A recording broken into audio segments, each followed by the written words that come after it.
আসসালামু আলাইকুম। সবাই কেমন আছো? সবাইকে শুভেচ্ছা ও অভিনন্দন। অভিনন্দন, বিজয়ের জন্য অভিনন্দন। তবে এই অভিনন্দন দিতে হবে ছাত্র সমাজকে। এই আন্দোলন আমাদেরকে দেখিয়ে দিয়েছে সংগঠিত ছাত্র সমাজ তাদের যৌক্তিক দাবি আদায়ে কতটা শক্তিশালী হতে পারে।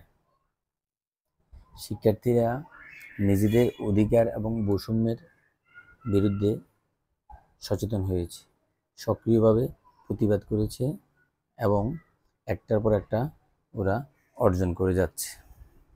ওদের এই কথাগুলো আমাদেরই মনের কথা, 18 কোটি মানুষের মনের কথা, কিন্তু আমরা বলতে পারিনি, প্রতিবাদ করতে পারিনি। আমরা ভীরু কাপুরুষের পরিচয় দিয়েছি। ওরা সাহসিকতার সহিত বন্দুকের সামনে ওদের বুক উঁচিয়ে ধরেছে এবং বিজয় ছিনিয়ে এনেছে। এখনো ওদের কাজ শেষ হয়নি, ওরা বসে নেই। ওরা ওদের মনের আকাশে যত রং আছে সবগুলো রং ছড়িয়ে দিচ্ছে 18 কোটি মানুষের ভিতর। মুগ্ধর একটা সুন্দর ছবি দেয়ালে দেখুন, নিরলস পরিশ্রম করে যাচ্ছে, কাজ করে যাচ্ছে ওরা। ওদের শুক্রবার নেই, শনিবার নেই, কোনো বন্ধের দিন নেই। যখন থেকে আন্দোলনে নেমেছে একটার পর একটা ওরা অর্জন করে যাচ্ছে, ওরা লেগে আছে। শিক্ষার্থীরা নিজেদের অধিকার এবং বৈষম্যের বিরুদ্ধে সচেতন হয়েছে এবং সক্রিয়ভাবে তারা প্রতিবাদ করেছে।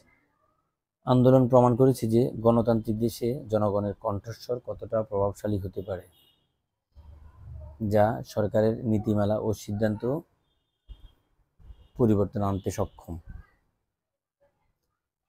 এই যে আবু সাঈদের চিত্রকর্ম, যেটা সবচেয়ে বেশি আলোচিত হয়েছে এবং যার কারণে আমাদের এই বিজয়, বাংলাদেশের বিজয়।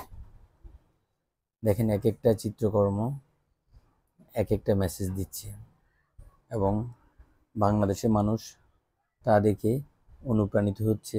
আর আমরা যারা মধ্যবয়সী লোকজন, তারা সত্যি 1971 সালের কথা শুনেছি, দেখার সুযোগ হয়নি, কিন্তু এবার দেখলাম যে দেখুন, মোরা জঞ্জার মতো উদ্দাম। ওদের এই যে সাহস, এই যে স্পিরিট, এটা আসলেই জাতিকে অনেক দূর নিয়ে যাবে। এটাই আশাবাদী আমরা আশাবাদী এই ব্যাপারে। শিক্ষার্থীরা শান্তিপূর্ণভাবে তাদের দাবি আদায় করতে সচেষ্ট ছিল, যা গণতান্ত্রিক মূল্যবোধের গুরুত্ব তুলে ধরেছে।